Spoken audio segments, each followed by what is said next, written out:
Bienvenue à tous. Je vais vous faire euh, la deuxième vidéo sur la piste du fer et qui va explorer le phénomène OVNI, puisque c'est là-dessus que c'est basé toute cette théorie. Je vais en faire d'ailleurs deux épisodes.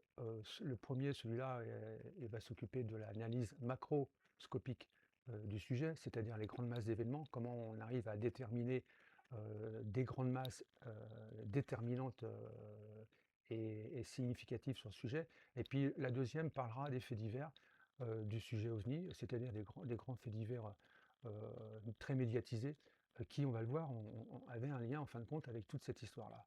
Alors, comment aborder ce sujet du phénomène OVNI et comment déterminer si à travers tout cela, il y aurait une grille de lecture? Eh bien, évidemment qu'il faut euh, se baser sur des statistiques. Alors, les statistiques, officiellement, il y en a très peu. Et quand il y en a, comment j'en vois passer euh, récemment, j'en ai vu passer une sur une grande organisation internationale, hein, qui a rassemblé 90 000 signalements, et puis qui dit, en fin de compte, bah, non, il ne se passe rien de particulier ni de notable, si ce n'est un lien au niveau statistique établi avec les zones urbaines. Alors, ce que je dirais, moi, c'est que ces statistiques ne sont pas, elles ne disent rien parce qu'on a mélangé dans ces statistiques deux choses différentes. Voilà. Le phénomène OVNI, si vous voulez, il a une caractéristique déjà, c'est il n'est pas linéaire. Vous avez à certains moments de grandes vagues d'OVNI localisées sur des petits endroits dont on ignore tout, donc une espèce de pic tout à coup de signalement. Et ça, c'est depuis le début de l'histoire des ovnis récentes, hein, depuis les années 50, depuis 70 ans, et personne ne comprenait pour quelle raison. Même si on avait évoqué des histoires de centrales nucléaires, etc., ça ne fonctionne pas ça ne peut pas être ça. Ça, c'est impossible, puisqu'il y a des endroits où c'est totalement désert, il n'y a aucune centrale nucléaire, et pourtant il y a une vague d'ovnis d'un coup qui arrive. Et puis vous avez d'autres phénomènes où on voit les ovnis passer. C'est-à-dire qu'en réalité, ils n'ont aucun lien avec l'endroit où l'observation se fait. C'est un peu l'image, si vous voulez, que je me mets au bord de l'autoroute, je regarde les voitures passer, et puis c'est pas parce que j'observe là les voitures passer que ça a un lien avec là où je me trouve. Aucun lien.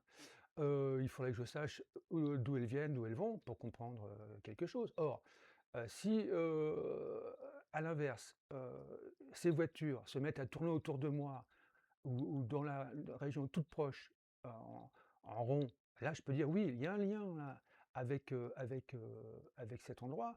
Alors que quand on mélange les deux statistiques, c'est-à-dire des endroits où vous êtes observé simplement en passant et des endroits où euh, il y avait une forme d'insistance, bah, on ne comprend rien, évidemment, ça n'a aucun sens. Et puis c'est ce qui se passe, ça n'a aucun sens. Ça n'a qu'un sens parce que c'est là où il y a le plus de signalements, notamment dans les zones urbaines, évidemment.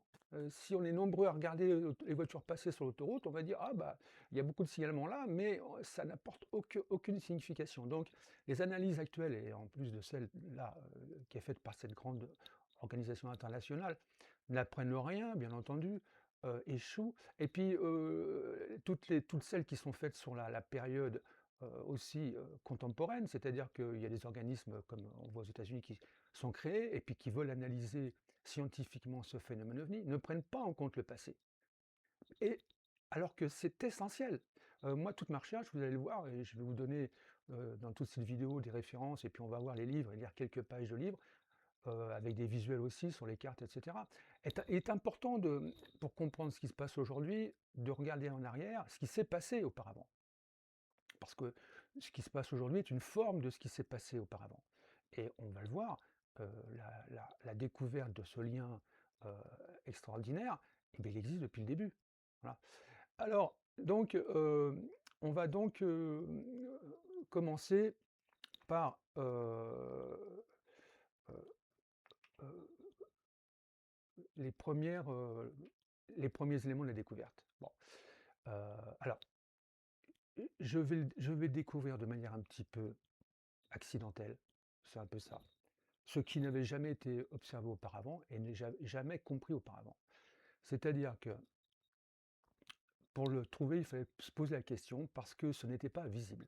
Vous allez voir que on va le découvrir parce qu'on va faire la recherche et qu'on va le faire remonter. Mais au moment où les ovnis s'intéressent à des endroits particuliers, et ça, donc une irrégularité des phénomènes qui a été notée depuis le début du phénomène ovni et dont les explications actuelles n'ont pas réussi à tenir compte. Donc on va parler, et ça on le voit apparaître dès les années 70. Et je vais vous donner pour exemple un livre que je tiens pour être un très grand livre sur le sujet, hein, j'en ai plusieurs, qui a été écrit en 1976, donc je vais vous le montrer. Il s'agit du grand livre des objets non identifiés, qui a été écrit par Pierre Delval et qui venait d'un groupe qui s'appelait Groupe Ouranos, qui a disparu aujourd'hui. Et donc dans ce livre, qu'est-ce qu'on peut voir? Qu'est-ce qu'on peut lire? C'est très intéressant. Parce que à ce moment-là, on a affaire, puisqu'en 76, on vient de passer une des très grandes vagues d'OVNI en France aussi et dans le monde, 72-73. Et qu'est-ce qu'on peut lire dans ces livres? Alors, ce qui est intéressant, c'est que moi, je remonte un peu le temps comme ça, avec tous les livres du passé pour comprendre euh, la grande architecture de tout ça. Et bien, qu'est-ce qu'on peut lire? Page 50, une véritable vague de manifestations d'OVNI a été observée au-dessus des Alpes françaises, dans les environs de Grenoble, entre la fin de l'année 75 et le début 76. Ça, c'est très curieux. Déjà, vous voyez, on a affaire déjà à un pic d'OVNI qu'on ne comprend pas. Il semblerait donc qu'une inspection systématique de la région dauphinoise ait été réalisée par les OVNI. Alors, dauphinoise, oui, tiens, c'est pourquoi hein. Et ensuite, on a d'autres précisions. Les ovnis se déplacèrent ensuite tout particulièrement sur la chaîne des Alpes Beldon, dans le secteur de Champs-Rousse. Et donc la question primordiale, pourquoi les ovnis s'intéressent-ils tout particulièrement à telle ou telle région d'un territoire donné pendant un certain temps? Pourquoi observent-ils telle région plutôt que telle autre? Pourquoi le Dauphiné? Pourquoi la Haute-Marne? Quels objectifs poursuivent-ils? Et ça, voilà, ça c'est la question primordiale qu'on va retrouver tout le long du phénomène ovni, qu'on retrouve encore aujourd'hui, et qui prend deux formes. Il prend la forme de vague d'ovni et il prend la forme euh, de hotspot d'ovni. Et pourquoi on parle de vague d'ovni? Eh bien parce que le comportement des engins est différent de celui de l'observation je ne fais que passer. Là, ils vont être à beaucoup plus basse altitude, ils vont être parfois à vitesse lente, ils vont être parfois en stationnaire, et puis ils vont interagir avec les sols, et ce qui va déclencher une multitude de signalements, évidemment, puisque là, ils deviennent visibles, et ça étonne tout le monde. Et qu'est-ce qu'ils font là? Et de cette manière très visible, parce que on va parler à un moment donné des triangles de la vague belge, mais ils n'apparaissent pas que la nuit. On ne peut pas dire que c'était des triangles nocturnes. Il y a des triangles diurnes aussi, et en plein jour, et sur d'autres vagues d'ovnis. Et ce qui va faire naître une espèce de théorie un peu, à mon avis, qui paraît absurde, c'est le coucou, c'est nous. C'est-à-dire qu'en gros, comme ils sont très bas et qui sont là, on se demande bien pourquoi, puisqu'on n'a pas encore compris le lien qu'il y avait avec ce qu'il y avait dans les sols. On n'a pas compris pourquoi, parce que rien n'est visible. On se fie toujours à ce qu'on voit, les centrales nucléaires, les installations militaires. Ils sont là, alors, en plus, avec une forme d'égocentrisme pathologique qui consiste à toujours se mettre en avant. C'est toujours nous qui sommes le sujet de tout ça. C'est nous qu'on vient voir, c'est nos installations qu'on observe, c'est le message qu'on nous adresse. Arrêtons cet égocentrisme stupide qui ne correspond à rien. Parce que coucou, c'est nous, une théorie qui remonte, on la voit bien développée, notamment dans le rapport Cometa. C'est normal, quand on n'a pas assez d'infos, d'émettre des théories. Mais aujourd'hui, on a beaucoup plus d'infos. Et ça ne tient pas, cette histoire. Ça veut dire, coucou, c'est nous, les ovnis s'intéressent se montrent pour que nous nous habituions à leur présence. Et puis demain va arriver la grande rencontre. Tout ça, c'est pas du tout sûr. Et c'est pas du tout ça. Parce que ça fait 70 ans que ça dure. Et puis, si on regardait qui, en France, croit à l'existence réelle des ovnis et de sa possible hypothèse extraterrestre, eh ben, il y en a moins que dans les années 70. Beaucoup moins. Et, et le public de ce sujet-là est devenu un tout petit public, hein. Mon éditeur me parle de niche. Oui, On est devenu une niche, alors que c'est un sujet global et qui devrait intéresser tout le monde. Donc, nous allons analyser deux grandes vagues d'OVNI occidentales. Pourquoi celle-là? Parce qu'on a beaucoup d'informations sur celle-là. Il y a plusieurs livres qui ont été écrits, je vous les montrerai. Et puis surtout, ça commence à faire une signification statistique, parce que rien que ces deux-là, et vous allez voir que je vais en parler à peu près d'une dizaine, ces deux-là, elles totalisent déjà pratiquement 15 000 signalements, hein. La vague belge, plus sa, sa petite sœur qui est arrivée un peu avant, la vague de Sun River. Je vais vous expliquer comment elles sont articulées, et comment elles sont reliées en réalité, ce que n'admet pas actuellement toute l'ufologie internationale, hein. Pas encore compris qu'il y avait un lien entre les deux. Et donc, pourquoi ces deux-là? Eh bien, déjà, oui, effectivement, 15 000 signalements sur une espèce de pseudo-analyse de cette grande organisation internationale sur 90 000, oui, 15 000, 90, et là, j'ai que deux vagues d'OVNI, hein. Et pourquoi? Bien parce que c'est vers la première d'entre elles, la fameuse vague belge, que je vais me diriger, moi, quand je vais chercher à essayer de- de- d'approfondir cette idée. Parce que tout démarre avec une espèce d'intuition au démarrage, hein. euh, et une question idiote, comme beaucoup de découvertes sont faites, hein, à la base, c'est souvent les questions idiotes, qu'on a tous, sauf que moi, à ce moment-là, je ne sais pas pourquoi, je vais me mettre à vérifier puisqu'il n'y a aucune réponse satisfaisante euh, sur ce sujet-là, et ben, je vais me mettre à vérifier euh, les réponses à cette question idiote. Voilà. Et la question qui va se poser tout de suite, alors, c'est sur cette vague belge. Alors, la vague belge, c'est quoi? Elle a lieu dans les années 90. Elle est massive, elle va être très très médiatisée. Elle va être l'objet de plusieurs livres que je vais vous montrer. C'est deux gros livres qui sont édités par la SOBEPS, qui est l'organisme ufologique de civils, avec des gens assez extraordinaires. Et puis l'exemple, elle va être exemplaire cette vague, parce que d'abord elle va surprendre tout le monde, elle va attirer l'attention du monde entier, et puis il va y avoir une collaboration très efficace entre la SOBEPS avec Patrick Ferrine, etc., tous les gens formidables qui vont participer à cette étude, et puis les institutions belges, et puis l'armée, parce qu'il va y avoir, eh bien, ce sera bien la première fois, où des F-16 de l'armée belge, parce que ça, on ne parle pas trop en France, vont être envoyés à la chasse aux ovnis. Alors ils ne vont pas les rattraper, hein, parce que les ovnis vont toujours plus vite, mais ils vont avoir un ensemble d'échos radars qu'on va pouvoir analyser, et où on verra la conclusion de l'armée belge, du général de l'armée de l'air, va dire il s'est passé quelque chose d'anormal.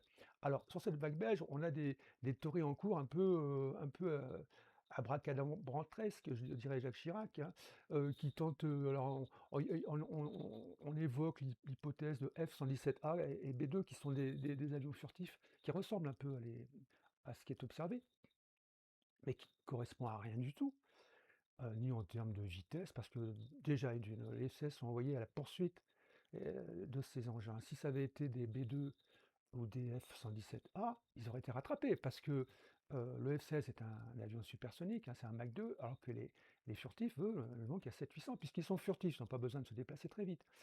Ensuite, il faut un bruit assourdissant, ils ne peuvent pas voler, ils ont des vitesses de décrochage de 400-500 km/h. Je crois que c'est alors qu'ils ont été observés à vitesse lente, voire stationnaire, ce qui est totalement impossible. Ensuite, on est dans les années 90, ils ont été déjà utilisés dans les années 80 et testés par l'armée de l'air américaine dans les années 80, sur la côte ouest, sur la côte est. Il n'y a jamais eu de vague d'OVNI à ces endroits-là, en Californie. Et pourquoi s'intéresser qu'à une partie de la Belgique? Parce que c'est ça qui va ressortir et qui va être déterminant dans toute ma recherche future. C'est que ce n'est pas toute la Belgique qui va être visée, et c'est là que c'est intéressant.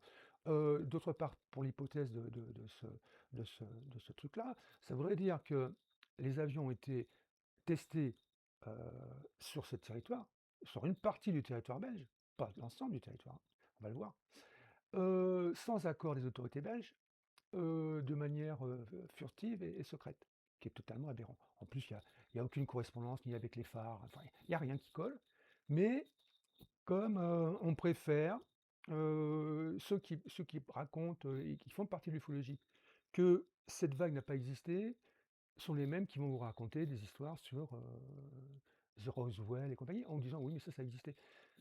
Les relais de l'ufologie américaine, il y en a plein. euh, L'ufologie, alors qu'il y a l'ufologie sud-américaine, l'ufologie russe qui est extraordinaire, et on n'entend parler que les Américains. Alors moi, je veux bien, mais ils ont des axes de travail qui les concernent. L'ufologie française ne travaille pas sur ces axes-là. Et je peux vous dire que des résultats vont arriver de l'ufologie française. Si on attend je ne sais quoi de l'ufologie américaine, ça fait 70 ans qu'on attend encore. Donc, la vague belge, ça va être la première pierre à cet ensemble extraordinaire qui va être la piste du fer. Et pour dire précisément, la- le déclencheur, euh, donc je me pose la question au début, est-ce que la Belgique aurait un lien avec le fer? Parce que moi je me pose la question, est-ce que j'arrive d'un ou deux incidents, on me dit tiens c'est drôle ce fer, qu'est-ce qu'il fait là? Et si, c'était plus que des traces, l'objet même de tout ce sujet-là. Au début, je ne pars que sur le fer, hein. Et donc, je travaille avec les moteurs de recherche, je traduis mes demandes, enfin bon, c'est toute une organisation. Et je, je tape euh, Belgique et fer, bien sûr. Et puis, j'ai réponse zéro. Rien. Absolument rien. J'ai- C'était un échec. Puis, comme c'était au tout début, où là, vraiment, j'étais dans l'incertitude totale, je me dis Belgique et fer, rien. Aucun lien apparaît. Les moteurs de recherche, c'est oui ou c'est zéro, hein, c'est pas peut-être, hein, il n'y a pas, il n'y a rien, aucun lien n'apparaît. Sur la Belgique, oui, mais alors avec terme manquant, faire. Bon, alors je me dis, tiens, bah non, c'était une idée idiote, stupide. Et puis, je ne sais pas pourquoi, mais ça, dans toute mon histoire, il y a beaucoup de moments où je dis, il se passe quelque chose que je ne comprends pas bien, que j'analyse par la suite en disant, je ne sais pas ce qui se passe. Bon, c'est comme ça arrive. Et là, je réfléchis encore. Au lieu de fermer mon ordi, en plus je crois que c'était à 2 heures du matin, et puis dire bon allez basta, on passe à autre chose. Moi je cherche à savoir ce qui se passe, hein. Pas, il me revient à l'idée, en tête, euh, un phénomène bizarre, c'est que je me souviens des vidéos que j'ai regardées, parce que moi, si vous voulez, comme j'arrive tard sur le sujet, et que tout apparaît d'un coup, j'ai remonté le temps, en fait, j'ai vu énormément de vidéos, lu énormément de livres, travaillé des heures entières, des nuits entières. Et là, me revient en tête les vidéos que j'avais vues sur la vague belge, et tout à coup apparaît quelque chose, je me dis, mais ça parlait français. Voilà, ça parlait français. Ça parlait pas flamand. Je sais à l'époque, et c'est le cas, bien sûr. Il y a 3 entités administratives, hein, même Bruxelles est à part, mais si vous voulez, en gros, hein, deux grosses régions, la Wallonie au sud, la Flandre au-dessus, on parle français en Wallonie, on parle flamand au-dessus. Et puis, au niveau des populations, pour taire à la fin tous ceux qui racontent que c'est la population urbaine qui déclenche parce qu'il y a plus de signalement, eh bien, si vous voulez, il faut savoir que la Flandre, il y a 2 fois plus de population qu'en Wallonie. Au moment où je fais, bon, ça a dû changer, mais à peu près, l'ordre d'idée, c'est 4 millions de Wallons pour 8 millions de Flamands. Et ce que je m'aperçois quand je marque un temps d'arrêt et j'ai tout à coup ce flash, je me dis, mais ça parlait français. Donc, c'était la Wallonie qui était concernée, c'était pas la Flandre. J'ai pas entendu une fois un témoin parler flamand. Et tous ceux qui en parlent étaient des francophones. Donc, je me dis, mais la recherche que dois faire, c'est pas Belgique FR, c'est Wallonie FR. Et quand je tape Wallonie FR, c'est boum, c'est une espèce de truc qui vous arrive comme ça, vous avez des dizaines de liens qui arrivent. Et je me dis, oh, c'est la vague n'a eu lieu que sur la Wallonie, et il n'y a que la Wallonie qui est à un passé historique très clair sur ce fer, et on le sait quand, et on le sait depuis très peu de temps, on le sait seulement depuis 2008, et là je vous montre la couverture de l'étude qui va sortir de Julien Dunayer, de l'équipe de Julien Dunayer, sur la plus grande richesse de la Wallonie, parce qu'effectivement, on ne le savait pas, et il a fallu que les services de géologie de la région wallonne fassent des études. Pourquoi? Parce qu'il y avait des problèmes de soubassement, de fissures dans les bâtiments, et qu'il fallait qu'on explore ce qu'étaient les soubassements wallons. Et là, Dunayer fait une découverte extraordinaire. Il découvre que c'était la plus grande industrie de la Wallonie, mais pas de la Flandre, mais pas de la France, la Wallonie. Et la Wallonie, le fer wallon a inondé tout le bassin méditerranéen. On retrouve le fer wallon partout. Il a fabriqué évidemment des armes, des casques, des ustensiles de cuisine. On le retrouve partout. Et même mieux que ça, la Wallonie a été tellement importante sur, le sujet sur ce sujet-là qu'il y a une méthode wallonne de traitement du fer, et puis que les Wallons ont été formés, une équipe d'une 20 ou 30 ingénieurs wallons qui ont été en Suède pour former les Suédois à la sidérurgie, le fameux fer suédois à base de minerais très compacts qui sont les magnétites, qui a une énorme réputation mondiale. Mais c'est les Wallons qu'ils ont formés. Ah, donc, c'est la grande découverte tout à coup euh, euh, sur le sujet. Alors, c'est le premier événement raccord, mais c'est pas suffisant, hein, c'est pas suffisant. À ce moment-là, je me dis: «Oui, bon, j'ai quand même sauté de ma chaise», hein, parce que je me suis dit: «Ouh là, c'est la première, c'est le premier constat qui nouveau», puisqu'à l'époque personne n'a jamais parlé de ça, qui apporte un éclairage nouveau sur cette vague-là, qui se ramène à quelques faits divers, dont je parlerai dans le deuxième épisode, les faits divers qui m'ont amené sur cette piste-là. Et puis je me dis, tiens, mais est-ce que ça va se vérifier ailleurs? Hein? Est-ce que l'analyse encore une fois, on est dans une recherche de représentativité statistique. On n'est pas dans un cas ou deux, et puis ça y est, j'écris 3 livres et je fais 4 conférences. Non, ça n'a aucun intérêt, parce que ce n'est pas la vérité, tout ça. Ça, c'est bidon, en fait. Puis pourquoi? Parce que si ça avait été bon, tout ça, eh ben, on n'en serait pas à 70 ans d'incertitude, comme on est encore aujourd'hui, malheureusement. Donc, je vais, parce que aussi, il faut que je fasse une petite précision. Au début, quand j'ai parlé du livre de Pierre Delval, qui parlait du Dauphiné, qui parlait de tout ça, du Dauphiné, etc., ben, la chaîne de Beldon, hein, eh ben, vous pourrez faire une petite recherche personnelle sur le web et taper le Dauphiné FR ou la chaîne de Beldon FR, et vous allez voir que la description qu'il donne lui dans son livre des années 76, c'est exactement le même type de région qu'on a pendant la vague belge des années 90. Ah. Donc s'il y a déjà que, oh là, mais cette histoire remonte déjà loin, mais à ce moment-là, le livre de Delval, je ne le connais pas. Moi, je pars que sur la vague belge. Et donc, quand j'ai compris que la vague belge avait un lien avec ça, je me dis, tiens, que disent les livres? Et là, je vais tomber sur l'un de ces fameux livres très intéressants. Et il y a un chapitre, et c'est là que ça va devenir intéressant, qui est à page 297, je vous le montre comme ça, qui s'appelle Triangle mystérieux ici et ailleurs. Et là, évidemment que les auteurs se posent la question, et là c'est Michel Bougard qui va se poser la question. Il commence comme ça, ce chapitre. L'impressionnante vague d'observation de l'OVNI triangulaire au-dessus de la Belgique nous a amené à nous interroger sur d'éventuelles apparitions similaires ailleurs en Europe et dans le monde. Bah oui, bien sûr. On se dit, est-ce qu'ailleurs il y en a eu ou pas? Et là, tout de suite, il enchaîne. La plus connue de ces précédentes vagues est sans aucun doute celle de la vallée de l'Hudson River au nord de New York. Un ouvrage publié en 87, The Hudson Valley UFO Sighting, par Heineck, Ambrogno, Bob Pratt. Donc le livre, évidemment, je l'ai, et c'est celui-là, traduit en français, hein. Et celui-là va nous parler de cette vague qui a précédé la vague belge, et puis qui est aussi, surtout, similaire en de nombreux points.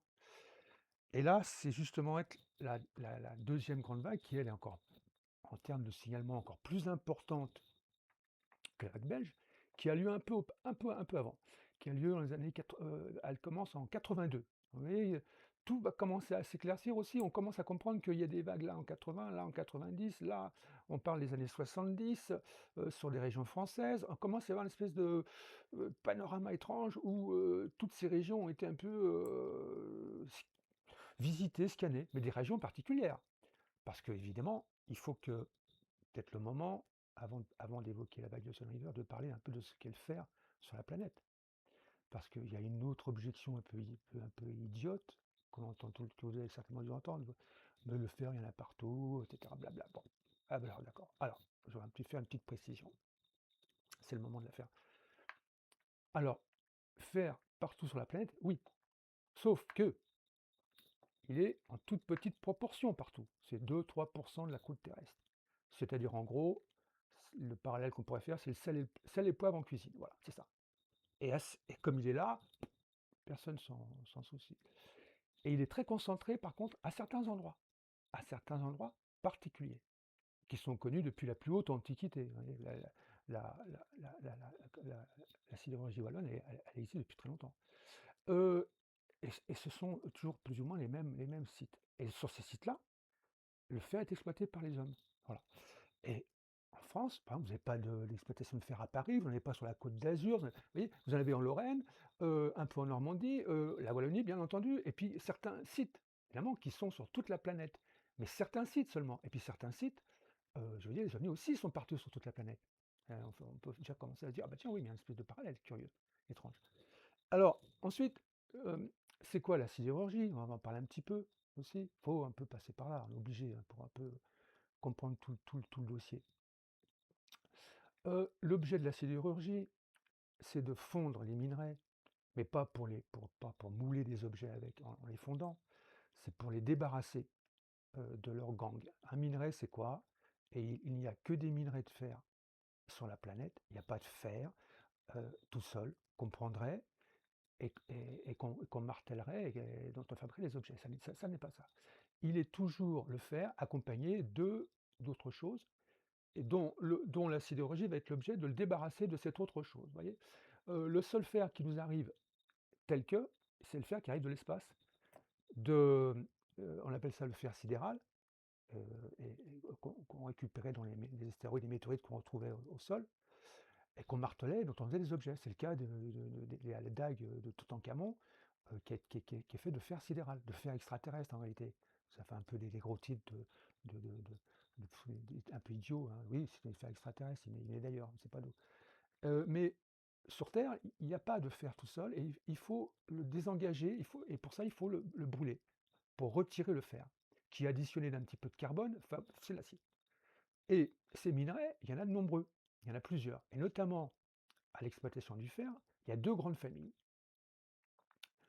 Vous voyez, on ramasse une tonne de minerai de fer où il y a du fer dedans, on le met dans des fourneaux, alors ou soit bas ou au fourneau, et on en extrait le fer. Et évidemment, les minerais ont des proportions de fer différentes. Et les anciens minerais qui sont abandonnés aujourd'hui, c'était la famille des hydroxydes de fer, donc c'est oxygène, hydrogène et fer. Et les minerais actuels, ce sont les oxydes de fer. Oxygène et fer tout court. Alors pourquoi on est passé de l'un à l'autre et pourquoi on a abandonné les hydroxydes de fer? Eh ben parce qu'on les a abandonnés, parce que premièrement, ils avaient moins de fer que les oxydes. Hein. C'est-à-dire qu'en gros, on trouve 40% de fer dans les hydroxydes de fer et on trouve 50, 60, 70 dans les oxydes. Le problème qu'il y avait et qu'on a toujours eu, c'est qu'on n'arrivait pas à fondre les oxydes de fer puisqu'ils sont beaucoup plus compacts, durs. Ils ont plus de fer mais ils sont plus durs. Et il fallait monter la température des fours. Alors on appelait ça les hauts fourneaux d'aujourd'hui et avant on était sur les bas fourneaux. Donc à nos endroits et auparavant, on exploitait les ressources locales. En Wallonie, on utilisait les ressources locales qui sont les hydroxydes de fer, qu'on a abandonnés parce que la technologie a permis de chauffer, de brûler, de traiter les minerais très durs. Et donc, le panorama actuel de la sidérurgie, c'est qu'il y a des fournisseurs de ces minerais très durs qui sont le Brésil et l'Australie, et on met par chargeur, on envoie tout ça en Chine, et c'est la Chine qui traite le fer pratiquement mondial. Voilà. Et la ressource sur place a été abandonnée. C'est les anciens minerais sont sur place aussi. Oui. Et c'est ça, ce qu'on peut remarquer déjà, tout de suite on regarde, c'est que la Wallonie, les installations ont disparu, hein, et traitaient ces hydroxydes de fer. Et ce qui est ciblé, ce qu'on va voir petit à petit apparaître, c'est que ce sont les anciens minerais qui sont ciblés, pas les récents. Et donc, c'est pas exactement la piste du fer, ça devrait s'appeler la piste. Ah, ça devient compliqué, parce que déjà que la piste de fer, c'est compliqué. Il y a beaucoup d'objections de base de gens qui ne connaissent rien au sujet, puis qui s'imaginent savoir et qui racontent n'importe quoi, ça voudrait dire la piste des hydroxydes de fer et même des oxydes de fer. Donc imaginez déjà, c'est compliqué. J'ai pas voulu aller plus loin, pas voulu changer. Puis même maintenant, ça serait la piste d'autre chose. Parce que le problème qu'on a, c'est que dans ces minerais-là, c'est un conglomérat qu'on va avoir apparaître sur les cartes, ça s'appelle des limonites. Bon, mais les limonites, il y a plusieurs choses dedans. C'est pas un minerai, c'est un amalgame, les limonites. Et donc, on sait, on commence à comprendre que là, sur la Wallonie, c'était des limonites. Et d'ailleurs, on va le voir, et là, je vous montre qu'il y a une correspondance parfaite entre les champs de limonite et les ovnis. Et vous voyez la carte, c'est absolument sidérant d'ailleurs. Et en se dirigeant sur la, la vague précédente, qui était celle de la Hudson River, on va se poser la question, est-ce qu'il y a un lien avec le fer? Alors là, évidemment que oui. Évidemment que oui, il va transparaître. Et pourquoi il va transparaître tout de suite? Parce que la sidérurgie du côté du nord de New York, bien sûr, elle a utilisé les ressources locales, puisqu'à l'époque, on prenait ce qu'on avait sur place, les fameux hydroxydes, dans des bas fourneaux qu'on a abandonnés aujourd'hui.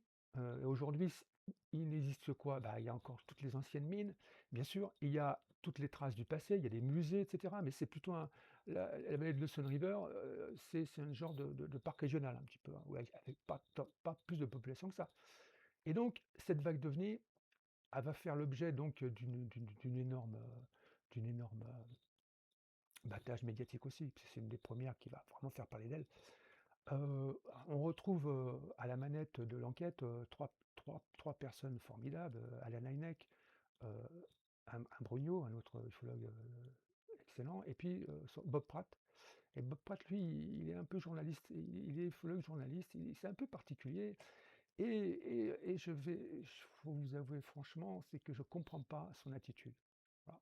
Parce que vous allez voir que euh, à la différence de la Wallonie, où on ne sait pas, et on ne savait pas, on n'a pas pu explorer cette histoire d'ancienne région sidérurgique majeure, traitant ces fameuses limonites, les hydroxydes de fer, on ne le savait pas, on ne pouvait pas l'investiguer. Que au moment de la vague de l'Ocean River qui précède, eh ben là, ils le savent, et ils le voient, et ils l'écrivent. Et là, c'est pour ça que je voulais vous montrer. Donc, un passage très intéressant dans ce livre-là, qui a été écrit dans les années 80, 80-85. Qu'est-ce qu'on voit dans ce livre-là? Donc coécrit par trois personnes, hein, Hynek, Imbrogno, Bob Pratt. Préfacé par Joël Ménard d'ailleurs. Passage. Alors, page 165, il y a un passage absolument extraordinaire qui s'appelle Mystère sur mystère. Et là, ils ont forcément coécrit les trois. On y dit, nous avons également appris que le sol aux environs de deux des comtés qui sont l'objet de la vague contenait beaucoup de minerais de fer et qu'on y trouvait quantité de mines souterraines qui avaient été abandonnées depuis des années. De nombreuses mines ont leurs entrées situées sur des territoires appartenant au gouvernement. Puis ensuite, on dit encore un truc plus intéressant encore. À plus d'une reprise, les habitants ont vu des camions et d'autres véhicules gouvernementaux pénétrer sur les routes secondaires isolées qui conduisent aux mines, mais les ont rarement vus en sortir. Mais c'est étonnant cette histoire. Alors, est-ce que ça suffit? Ben non, ça ne suffit pas. Parce que là, on va analyser les cartes. Parce que bien sûr, je vais faire la même chose que j'ai fait sur la vague wallonne. Je vais, euh, comment dire, comparer la carte des signalements d'OVNI et la carte des gisements. Et là, on voit, j'ai fait un petit montage où on a d'un côté la carte des comtés. Alors les comtés, c'est des sortes de petits départements de l'État de New York, là où va avoir lieu la vague d'OVNI. Et on voit entouré de rouge les comtés de l'État de New York qui sont ciblés, donc Dutchess, etc. Le long de la rivière Est de l'Hudson River. Et ce qu'on peut remarquer tout de suite, quand on regarde à droite, on a une publication qui est sortie d'un livre qui s'appelle, un livre américain qui s'appelle Iron in New York, qui parle, c'est un livre de 200 pages qui est super intéressant, qui parle de tout le passé de cette région-là. Et ce qu'on regarde à droite, c'est de quel minerai dispose cette région. Et à l'endroit où a lieu la vague d'OVNI, on entoure la même région, on s'aperçoit que c'est le même minerai qui est, le même groupe de minerais, hein, attention, pas un minerai. Ça s'appelle, c'est marqué en petit Eli, et quand on regarde en haut, c'est Eli, c'est limonite. Ah, on a la même analyse que du côté wallon, pile poil. Et on va la voir, la lise, ça va toujours être ça. C'est toujours, toujours, toujours. Et c'est ça qui les intéresse. Et c'est pour ça qu'il y a des vagues d'OVNI. Et c'est ça qui est le nerf de la guerre. Alors, vous me direz, c'est déjà pas mal. Là, ça commence à faire un peu gros, comme, je veux dire, comme histoire, comme comparatif, comme comparaison. Et puis, vous allez me dire, ah, mais est-ce que c'est tout? Ben non, c'est même pas tout. C'est pas tout du tout. Parce il y a une analyse que va faire l'un des auteurs, qui s'appelle Philippe Ambrogno. Lui, il va se pencher sur une énigme lors de cette vague d'OVNI, qui, je rappelle, le livre répertorie 7500 signalements. C'est énorme. Avec ensuite, à la fin, vous avez des statistiques. C'est génial parce que où on s'aperçoit, il y a tout un tas de statistiques, où on s'aperçoit que, en réalité, la vague est tout à fait similaire à la vague belge, puisque les engins est identiques. Alors, ce qu'on dit dans la presse, on dit un boomerang, c'est un peu comme des bêtises, à survoler à vitesse lente. Non, mais c'est pas un boomerang, c'est des engins. Il y a des exemples de scannage. Alors on a des exemples précis de scannage. Et Imbrogno va se poser une question, lui, il va remarquer une chose. Si vous voulez, vous avez New York et vous avez le fleuve Hudson qui traverse, hein, la ville de New York et puis qui remonte vers cet endroit un peu qui est maintenant un parc, une espèce de parc régional, hein, où on a que des sangliers et des cerfs et puis et quelques habitants. Hein, c'est pas, vous avez vu passer certainement, il y a des émissions qui en ont parlé de la vague de Hudson River. Regardez autour, vous allez voir, c'est pas des habitations qu'il y a. Et donc, on va sur cette vague de l'Hudson River. Imbrogno va comprendre quelque chose, il va s'apercevoir sur une étude précise, c'est-à-dire qu'il y a des cas où les engins, les fameux triangles, et il y a beaucoup de témoignages là-dessus, vont s'intéresser aux réservoirs d'eau.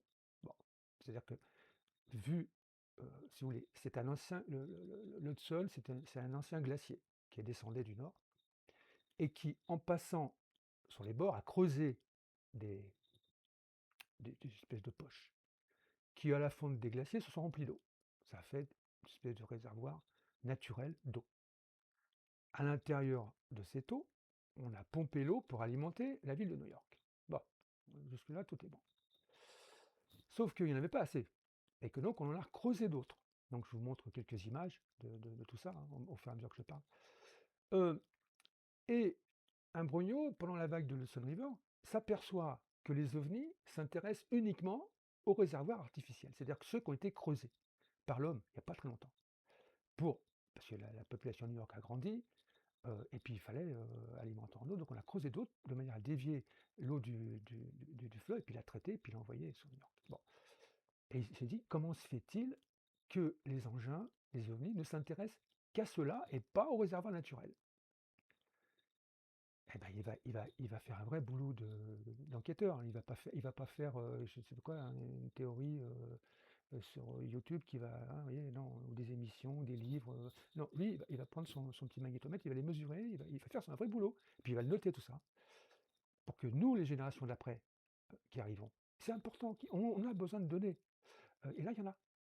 Et ben, il va relever 512 signalements, dont une grosse partie, donc c'est pour là, attention, vous voyez, on est 70%, donc je sais 300 ou 400 signalements correspondent à des vols en dessous de 20 mètres d'altitude, au-dessus des lacs artificiels.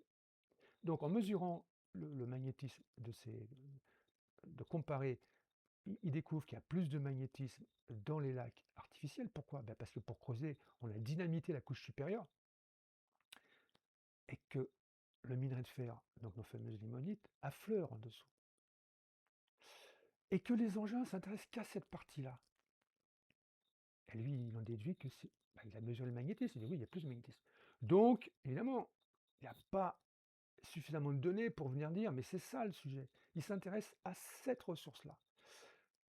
On va la puis ils ne savent pas qu'on va la voir par la suite, dans les années 90 en Belgique et puis qu'on va après ça va être un vrai défilé. C'est le défilé du 14 juillet. Et il y en a un qui a vu ça et il s'appelle Bob Pratt et le problème avec Bob Pratt, c'est que lui, il l'a vu aussi avant. Dans les années 70 et là on va parler encore d'une autre vague. Vous voyez, Bob Pratt écrit ce livre-là, touj Ovni Danger. Alors il est intéressant ce livre, mais il m'a fait une très curieuse impression, c'est qu'il n'y avait pas beaucoup d'infos dedans. C'était très évasif parfois sur les localisations. Puis moi, j'ai besoin, quand je travaille, j'ai besoin d'avoir les localisations, des dates, des nombres de signalements, des types d'engins. Vous voyez, travailler sérieusement sur la partie du sujet qui dit quelque chose, mais qui représente 70% des signalements. Je ne vais pas m'amuser à me dire, bah, tiens, là, on a vu un truc passer, ça n'a aucun sens. Ça n'a aucun sens. C'est comme je rappelle encore une fois les errements de soi-disant statistiques qui ne veulent rien dire. Et puis tout le monde se garde, vous voyez, il n'y a rien à retirer de ça. Bah, évidemment qu'il n'y a rien à retirer de ça, forcément. Donc, le livre est intéressant parce qu'il d'abord, il fait un peu un petit tour de l'Amérique du Sud. Évidemment, à Revenu Danger, le thème c'est les ovnis sont dangereux. Parfois il y a des blessés, des morts. Et oui, ça c'est vrai. Ça c'est clairement établi. C'est que dans tout ce panorama-là, il y a une partie un peu sombre. Je dirais qu'il y a deux parties. Et ça va petit à petit se révéler. C'est qu'on a une partie qui est plutôt, je dirais, pacifique. Et puis on ne sait pas qui sont ces gens-là, qui sont ces ethnies-là, suffisamment, on ne sait pas. Ce qu'on peut faire juste, c'est voir ce qui se passe. Et puis une partie où effectivement il y a des morts, des blessés, tout ce que. Donc lui insiste là-dessus en disant ça. Et là, page 74, il nous parle d'une région ufologique active. Alors ça, c'est justement là où ça devient intéressant parce que là, il nous révèle un peu une forme de vague d'ovnis, et considérable en plus, hein. Parce que celle-là, alors il nous parle d'un endroit qui est dans le Minas Gerais. Alors là, encore une fois, ça nous crevait les yeux. Bon, et on ne voulait pas l'accepter peut-être. Puis, finalement, si on accepte cette théorie-là, ça nous retire du sujet. C'est-à-dire qu'on n'est plus la cible, on n'est plus au centre du sujet. C'est plus nous qu'on vient voir. Nous, on s'en fout de nous, complètement. Et ça, c'est dur à accepter pour beaucoup parce que c'était, si vous voulez, la résurgence d'une forme de Dieu venu nous voir. Euh, Peut-être que c'était nos dieux et que, bah oui, ils venaient prendre soin de nous comme les dieux l'ont fait pendant toutes les situations. Bah là, ça veut dire tout l'inverse. Ben non, la pastille a du mal à passer. Parce que depuis des années qu'on raconte que c'est nous, et que nous, l'espèce de mytho invraisemblable, et puis que tout ce que non, c'est plus nous. Ben nous, on compte pour du beurre, en fait. Ce serait plutôt presque des empêcheurs tournés en rond. Parce que quand on vient pour récupérer quelque chose et que nous, on est là avec nos installations militaires et qu'on fait les malins et qu'on veut intervenir et qu'on envoie la chasse et tout, bah oui, on devient des gêneurs, oui. Oui. Mais il fallait peut-être nous en parler, mais est-ce qu'on aurait pu le savoir? Ou l'entendre simplement? Je pense pas. Avec des mythos, vous dites pas, non, mais toi, le mytho, c'est pas toi qui est au centre du sujet. Comment ils se prennent les mythos dans ces cas-là? Très mal, hein, en général. Alors donc, page 75, j'en ai même arraché. Région ufologique active. Et là, on apprend que dans l'état du Minas Gerais, alors Minas Gerais, il faut savoir qu'au Brésil, il y a un état où on recueille 80-90% des ressources minérales, mais qui ne sont. Voilà, mais toutes, hein, il y a des diamants, il y a de tout, hein. C'est une région très riche, hein. Et ça s'appelle le Minas Gerais. Et il y a à peu près, je crois plus combien, hein, précisément 60-70 États au Brésil. Minas Gerais, c'est 1 sur 70. Il est situé là à l'est. Et c'est là où on recueille la richesse minérale du Brésil. Et en plus là, où il y a le plus d'activité OVNI. Ah si, c'est comme ça, hein. Là, et le nord-est. Mais c'est pareil, ils sont très proches. Et donc, que nous raconte Bob Pratt, donc, qui va plus tard être associé à l'analyse de la vague de Hudson River, 7500 cas, qui va tomber sur les anciennes mines de fer, et qui ne va pas en parler aux autres en disant, mais attendez, auparavant, moi, j'ai tourné dans le Minas Gerais. Alors, Minas Gerais, donc, il va tourner autour de la capitale, Belo Horizonte. Mais Belo Horizonte, c'est quoi? C'est la capitale de la sidérurgie brésilienne. C'est là où on recueille la plus grosse partie des minerais de fer, même actuellement. Et c'est un espèce de mégapole qui a été un peu installé, créé, comme un peu on trouve aussi sur l'Oural. Vous voyez, l'Oural avec ses richesses minérales. Pourquoi? Parce que, évidemment, qu'à une époque, c'est moins vrai aujourd'hui, mais c'était très vrai à l'époque de Staline et tout, les richesses de pays, la puissance d'un pays militaire, c'était surtout son fer. Pourquoi? Parce que le fer, ça sert à fabriquer des canons, ça sert à fabriquer des tanks, et sans une grosse... D'ailleurs, il y avait eu, je ne sais pas si vous vous rappelez l'épisode de la guerre du fer avec Adolf Hitler, qui voulait récupérer les minerais de fer suédois. C'est un minerai stratégique dans le cadre de relations militaires. Et donc, ça a une importance capitale. Et donc, le Brésil, voulant aussi, lui, acquérir une espèce de statut international, c'est qu'ils font passer par la puissance de son armée. Et donc, à l'endroit où il y a les ressources de minérales de fer les plus importantes, il va créer une mégapole où on va retrouver des ingénieurs, on va trouver des installations scientifiques, et ça s'appelle Belo Horizonte. Et quand notre globe-trotter ufologue se balade, eh ben, il est justement, il me laisse gérer, c'est qu'est-ce qu'il raconte au-dessus de Belo Horizonte, l'endroit où il y a toutes les ressources en fer. Des ovnis ont été vus dans cette région pendant des décennies. Bon, c'est intéressant. Et de la fin des années 60 jusqu'aux années 80, écoutez bien, c'est vraiment formidable, elle était probablement l'une des zones où les ovnis étaient le plus présents dans le monde. Donc il écrit ça.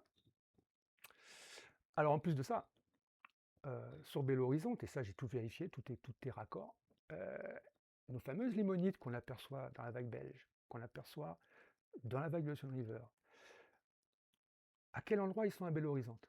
Ils sont au nord de Belo Horizonte. Ils sont au nord de Belo Horizonte. Alors j'ai noté les endroits, ça s'appelle, bon, je sais pas où j'ai noté, c'était très drôle, hein. Ça s'appelle Sete Lagos et Lagoas Santa. Ce sont les endroits où il y a ces fameuses limonites. Et bien qu'est-ce qu'il nous raconte? Au nord de Belo Horizonte. Et bien il nous raconte quoi, le pépère? Il nous dit, euh, le sud de ce secteur est à 1 heure de route au nord de Belo Horizonte. Il nous parle du nord de Belo Horizonte. Il nous dit que c'est la région la plus active en termes de vie entre années 60 et années 80. Mais c'est là où on retrouve la même analyse. Et là, on est bien avant. Et pourquoi n'en parle-t-il pas assez à Heineck? Pourquoi ne le dit pas? Mais au fait, c'est très curieux cette histoire de fer, parce qu'auparavant, il le sait bien qu'il est sur Belo Horizonte, le seul État où on récupère toute la richesse minérale, de fer surtout, du Brésil. Pourquoi il ne dit rien? Il dit, ah oui, là aussi, ça c'est drôle. Et en plus, en Hudson River, les véhicules rentrent dans les mines sans en ressortir. Est-ce qu'il y a eu des échanges, des contacts? C'est très curieux, très étrange. Donc, nous voilà avec une, euh, une conjonction, une correspondance très étrange, en fin de compte, entre un groupe de minerais de fer, et petit à petit, je vais vous expliquer exactement de quoi est composé, sont composés ces limonites, qui étaient anciennement utilisés, etc., et qu'on est bien au-dessus d'anciennes régions minières. Et est-ce que le panorama, et bien sûr, on se dit, mais oui, mais là, ça fait quand même, c'est vrai que c'est intéressant quand même. Ah oui, c'est pas mal. Mais est-ce que ça correspond à l'ensemble du problème? Eh ben, je vais vous dire oui. Je vais vous dire oui parce que depuis 10-15 ans maintenant que je m'occupe de ça, parce que les données ne sont pas faciles parfois à trouver. Par exemple, pour le Brésil, vous voyez, j'ai eu de longues années, il a fallu que je tombe sur ce livre-là qui me parlait tout à fait autre chose, de Bob Pratt, pour comprendre qu'un ufologue qui était rendu sur place avait relevé, etc., que telle région était une région la plus importante. Mais ça, vous voyez, c'est un peu 3 lignes dans le livre. Mais il y a d'autres où c'est encore plus voyant. Je vous en ai quelques exemples, je ne vais pas vous faire le tour du monde, on pourrait, hein, mais bon, ça va prendre encore 1 heure de plus, mais je vais vous donner des grandes choses. Il existe en Écosse un endroit qui s'appelle la capitale des ovnis mondiale, triangle de Falkirk. Ben, la capitale des ovnis mondiales est en plein dessus une région euh, la plus importante d'Écosse, sidérurgique. Voilà. Et qui a effectivement des limonites aussi à cet endroit, mais de surface. C'est important aussi à noter. Oui. On ne va pas repartir sur Belo Horizonte, donc dont on vient de parler, ça fait deux. pourrait vous parler du triangle des Grands Lacs américains. Pourquoi? Parce que toute la sidérurgie américaine se trouve là. Détroit, etc., les Grands Lacs qui font la liaison entre le Canada et les États-Unis, qui est évidemment un hotspot OVNI, on le sait. C'est un reconnu. C'est bien qu'il se passe des choses extraordinaires là-bas. Des États-Unis aussi avec le Nouveau-Mexique et tout. Je vais vous parler de l'Afrique du Sud avec la région du Bushveld.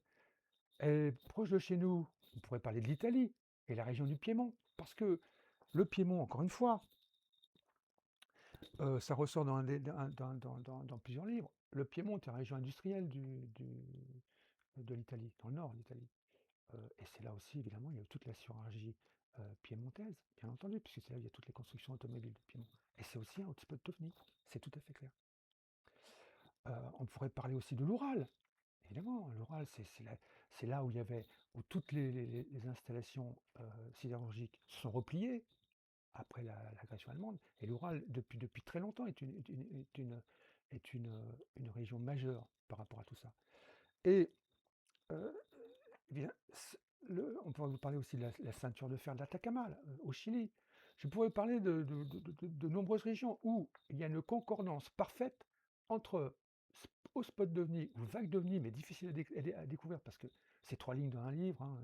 On n'a pas, malheureusement, euh, l'ufologie internationale aurait dû s'occuper déjà de recueillir des données, mais exploitables, pas tout mélanger, et parce que une partie de ceux qui mélangent tout le font volontairement, savent très bien qu'ils ne font pas l'effort nécessaire. C'est notamment le cas. Moi, j'ai trouvé que les travaux des Américains lancés par le Congrès américain répondaient à rien. On dirait presque volontairement. Parce que les gens sont convaincus que ça ne peut pas exister. Donc évidemment, on ne risque pas de découvrir quoi que ce soit. Donc, ce lien avec cette limonite, ce groupe qui fait partie des hydroxydes de fer, hein, qui a été abandonné à l'exploitation aujourd'hui. Il y a un autre dossier qui l'intéresse, c'est celui des ovnis sous-marins.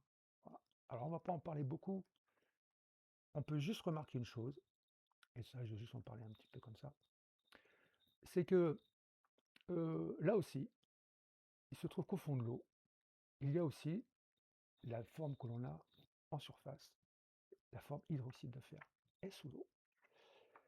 Et elle est même à un endroit très particulier, c'est-à-dire que vous avez des richesses minérales au fond, déposées sur les sols. Vous avez des richesses minérales de métaux et de terres rares qui commencent à faire l'objet de discussions parce qu'on sait très bien que c'est l'avenir de nos ressources, il va être là, au fond de l'eau. Donc ça pose beaucoup de problèmes parce que la France a dit non, on n'exploitera pas ces ressources-là. Emmanuel Macron a fait cette déclaration-là. Moi, je pense qu'il a tort, parce que c'est notre pétrole de demain. Et si c'est le pétrole de demain, la France est numéro un, hein. Parce que nous avons des possessions euh, euh, en termes de fonds marins euh, dans les ZEE, des zones d'exclusivité économique, les plus importantes de la planète, devant les États-Unis, à cause de nos possessions, évidemment. Nous avons beaucoup de territoires outre-mer. Et donc, c'est nous les numéros un. C'est nous les champions, c'est nous les champions du pétrole, mais on est en train de dire non, on ne va pas exploiter le pétrole, ça fait des taches sur le sable. Effectivement, il y a à revoir. Mais au fond de l'eau, il y a ce qu'on appelle les nodules polymétalliques, des champs complets polymétalliques, de concentration en plus énorme de métaux comme le cuivre, comme tout, les terres rares, il y a tout. Mais qu'est-ce qu'il y a au centre des nodules polymétalliques? Eh bien, il y a un hydroxyde de fer qui est très proche de celui qu'il y a dans les sols. C'est le même, en fait. C'est la même famille, c'est le même, identique. Et lui, par ses capacités un peu magnétiques, il a attiré tous les autres métaux dans les concrétions qui remontent à la nuit des temps. Et quand on regarde ces histoires de nodules polymétalliques et de richesses sous-marines, on s'aperçoit très bizarrement, alors on n'aura pas les mêmes données évidemment que sur la partie OVNI aérienne, parce que on n'est pas poisson, hein, mais ce qu'on peut constater déjà, et ça c'est intéressant,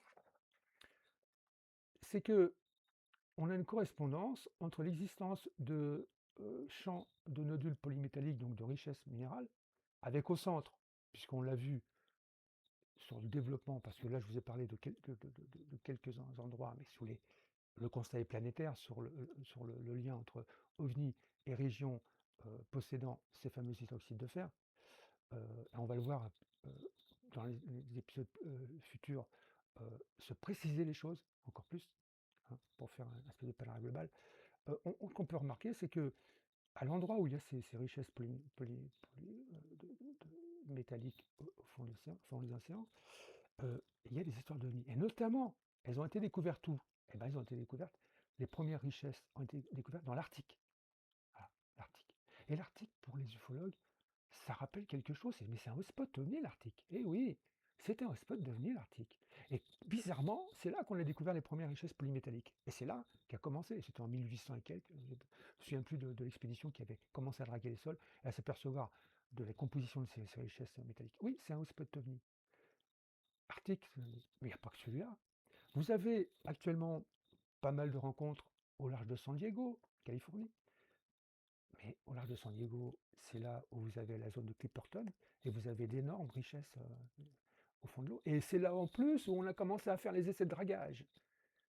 Oui, c'est ça qui est étonnant. Et alors, imaginons que ces civilisations cherchent en surface, comme on a vu dans certaines vagues, et puis qu'elles sont, pourquoi elles se sont retrouvées à les récupérer au fond de l'eau, mais que maintenant qu'on a les hommes s'y intéressent de près, ça crée des problèmes et ça crée des conflits.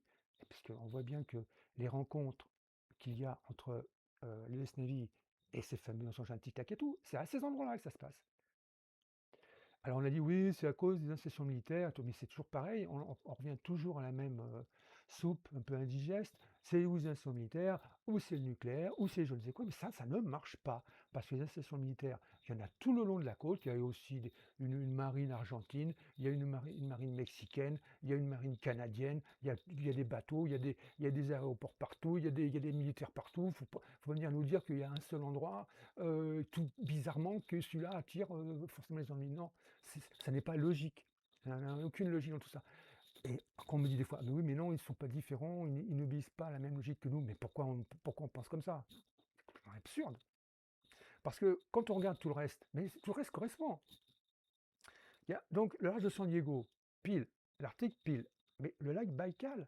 Alors là, on va me dire, oui, mais parce qu'on prétend, dans l'Arctique, on dit, oui, il y a des histoires de bases souterraines, mais dans un lac, il ne peut pas y avoir des bases souterraines. Le lac Baïkal est très connu pour ses richesses euh, en dépôts ferrugineux. C'est des sources, avec des sources on va voir qu'il y a un lien avec les sources hydrothermales, les fractures, les zones de fracture, qui créent ces hydroxydes de fer. Des encroûtements métalliques sur tout le tour de paroi. C'est connu par les géologues. Et c'est connu aussi que c'est un hotspot OVNI. La mer du Japon aussi est concernée, avec énormément d'encroûtements ferrifères. Donc, on pourrait même parler de Triangle des Bermudes. Oui. Euh, donc, tout ce sujet-là nous a amené à comprendre que le lien est établi. Il est très fortement établi parfois quand on a beaucoup de données. Il est suggéré pour les richesses sous-marines. Il est très, très intriguant, bien sûr. Et puis, est-ce que ça va suffire à démontrer l'ensemble? C'est déjà beaucoup, hein, puisque là, on est déjà atterri sur une base, à mon avis, avec tout ce que j'ai ramené, parce que j'ai encore ramené d'autres régions, comme la Papouasie-Nouvelle-Guinée, hein, est arrivée dans le trio de tête, encore une fois, l'Afrique du Sud aussi, etc. Des tas de régions intéressantes. L'Espagne aussi a apporté. Mais ce qui fait que j'en découvre régulièrement. Et est-ce que cette seule analyse va suffire? Ben, écoutez, elle est énorme, elle est bâtie, mais elle va se compléter, vous allez le voir arriver, par d'autres événements qui, à la base, n'avaient aucun lien. On avait un lien très lointain, qui ont effectivement été étudiés de manière tout à fait partiale, qui ont généré des espèces de chapelles avec des gens, des écoles, qui se sont rapprochés, si vous voulez, de la philosophie New Age. Vous voyez, tout ça s'est interpénétré, et puis on a utilisé ces domaines-là comme étant des moyens réels de parler de ces théories New Age. Moi, je n'en parlerai pas parce que ça ne m'intéresse pas trop. Mais avant de parler de ces deux sujets, donc qui sont celui des crop-circles et puis des mutations animales, qui, on va le voir, sont liés en fait, hein, et qui est aussi lié au phénomène OVNI, je vous en parlerai parce qu'il y a des, des- des faits divers passerelles. Il y a des grandes affaires qui mêlent pour les uns, crop circle et ovni, pour les autres, mutilation animale et ovni, on a des cas où les choses se rejoignent et montrent qu'en fait, il y a une architecture globale. Mais dans le deuxième temps, je vais travailler à préparer un deuxième volet sur les ovnis où on va parler des incidents ovnis. Et là, on va tout comprendre parce qu'on a compris l'intérêt pour ces fameux élémonites, ce groupe d'hydroxyde de fer et d'oxyde de fer. Et je voudrais finir avec une curieuse analogie encore sur ces fameux hydroxydes de fer qui sont très étranges parce que pourquoi s'y intéresser de cette manière-là? Pourquoi nous faire un tel battage de gens qui viennent dans de ces eaux, qu'on ne connaît pas encore? Peut-être qu'un jour on les rencontrera, hein. Mais tout devient assez clair, même aussi par rapport à l'absence de contact. Parce que si on suit cette voie-là, cette fameuse piste du fer, en disant oh, il y a un élément de fer terrestre qui les intéresse, qui viennent chercher sans nous en parler, et bien ça, les terriens l'ont fait entre eux. Imaginez-vous que lorsque on a commencé à aller chercher du pétrole, des minerais, de l'or, est-ce que on a été dire aux Indiens d'Amazonie, tiens, l'or, c'est une fortune, je vais vous le payer à son prix, je vous le vole et en échange, je vous donne des colliers de perles, de la camelote. Et ça, les hommes l'ont fait entre eux. Soit ils disaient rien, soit ils donnaient 3 francs 6 sous. Et donc que des civilisations extérieures viennent chercher ça chez nous, qui en plus, on va le voir et je vais vous l'expliquer, qui, qui ne naît que sur la planète, hein, qui est lié au vivant, donc ça ne peut pas arriver ailleurs. Les autres formes ne sont pas les mêmes, c'est pas du tout ça. Et puis en plus, je vais expliquer les spécificités de tout ça que j'ai fini par découvrir petit à petit. Eh bien, on nous le prend sans rien nous dire. Et puis en plus de ça, on nous désinforme en nous racontant les histoires à dormir debout. Et qui nous désinforme? Qui nous raconte qu'on va demain on va laver plus blanc? Qui demain on va trouver un, un- un être dans les congélateurs? C'est toujours les mêmes qui racontent des histoires et qui débouchent sur jamais rien. Qui va divulguer? Mais les divulgations, ça fait 30 ans qu'on entend parler. On a eu les premiers documents tout noirs, c'était des documents papier au début. Puis là, on continue à nous faire des histoires. Et, et en balade, le Congrès américain se fait balader. Ouais, ça c'est sûr. Ça, ils n'ont pas compris. Parce que, parce que pourquoi? Ben parce que s'il y a eu des échanges, comme ça apparaît dans les livres, il n'y a pas que ça en plus, hein. Vous allez voir que Bob Pratt est très curieux. Parce que pourquoi il n'en parle pas? Mais parce que Bob Pratt a des liens avec les services secrets, les services de renseignement. Je pense, je ne suis pas affirmatif. Parce que pendant la vague de Hudson River, donc, qui est arrivée après, l'équipe avec Bob Pratt et Alan Hynek est toujours étonné d'arriver sur des lieux alors que la NSA est déjà là. Je comprends pas pourquoi. Ils disent, ah, on l'a écouté, tout ça. Ça transparaît dans le livre.